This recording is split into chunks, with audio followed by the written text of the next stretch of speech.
wanted to go straight to the source. And Tim Graham is good enough to join us. He's a Bills reporter for The Athletic. He knows everything that's going on with this team. Tim, thanks so much for the time today. How are you?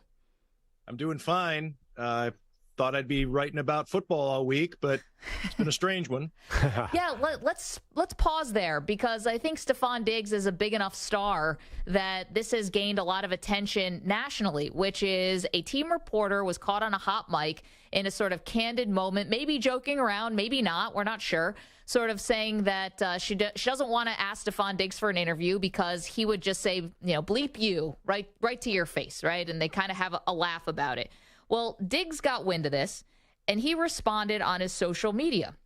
And he said this: the audio shared was very hurtful and was insulting to my character and to how I was raised. I've always treated people how I want to be treated. I greet everyone with smiles and respect, from the people in our cafe to the people that keep our building clean and in order. The media or fans may confuse my competitiveness that they witness on the field with as who I am as a person, but off the field, I'd never treat anyone how she described, and I've never said anything remotely close to that to her. I don't know why it was said, but this is an example of why people don't want to deal with the media. It's hard to fight the preconceived notions people have about you, regardless of ever having a personal experience with them. We all have a job, and I respect it. But please remember, I'm a human just like you, and if I ever made anyone else feel like you can't approach me, I apologize. Time to lock in, forward focused. I mean, that's a long description there, and I felt like I owed it to Stefon Diggs to say it. But, Tim, how did we get here where you have the star wide receiver, one of the top wide receivers in the league, responding to, a team reporter,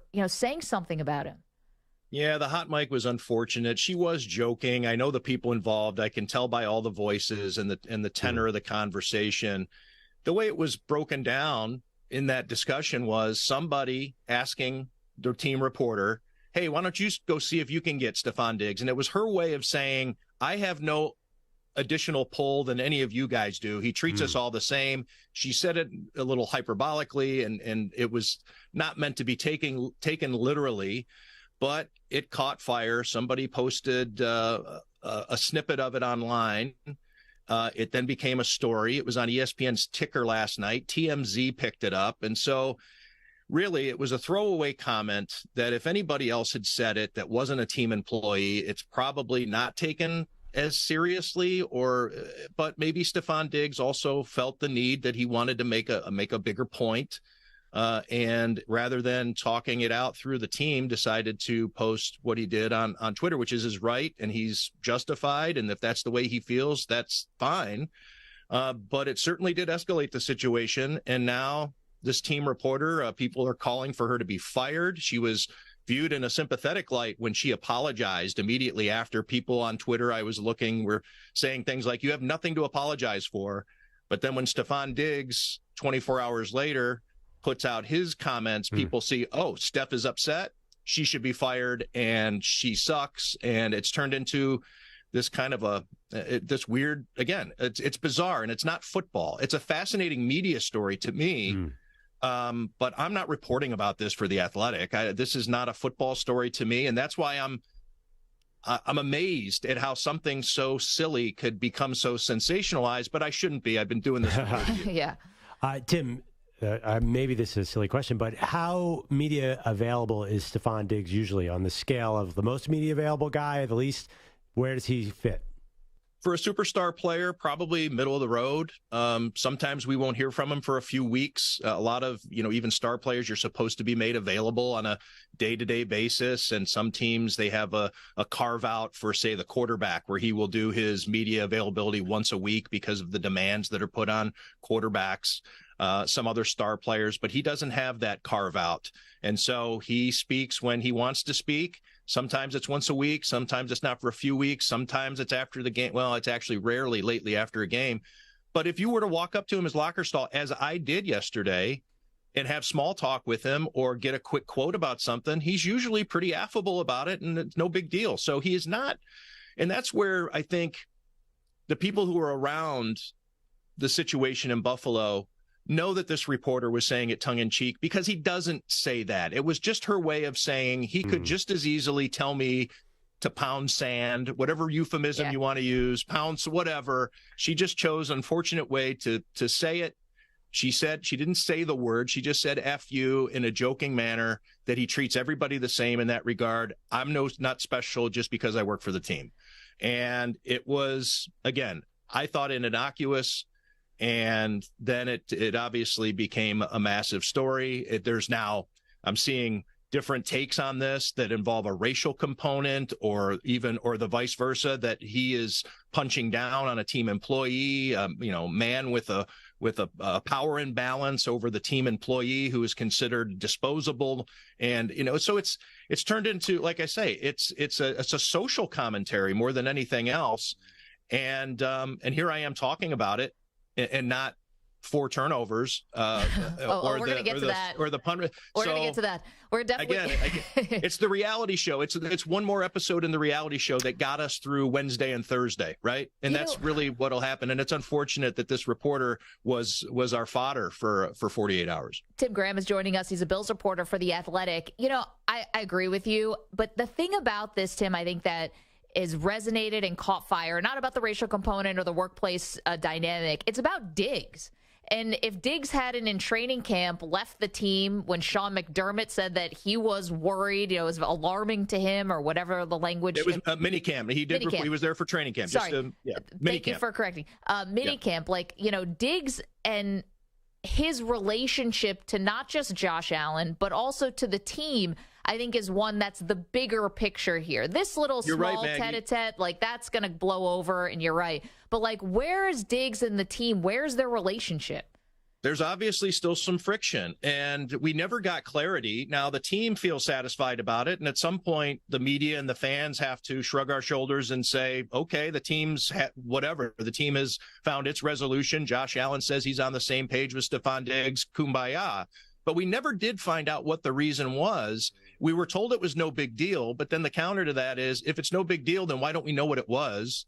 And so, yes, there is this almost a festering or an unfinished business because we don't know when the next thing's going to come.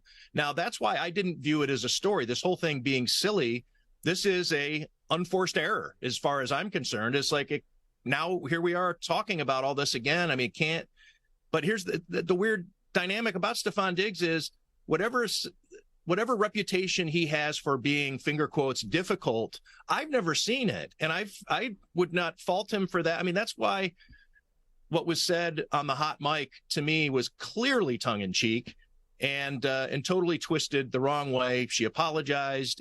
But now here it is again, it's escalated. He has a right to vent or to clear his name or defend himself however he sees fit. But there would have been, I think, better ways to have done so without escalating it. And he knows his platform. He doesn't have to call for her to be fired or punished or anything else because he's got to know, he's not naive. His followers on Twitter, the people who read the tweets, they're going to do it for him. So his brother, Trayvon Diggs, said, get him out of there. There was also some former players who said, bring him to Kansas City.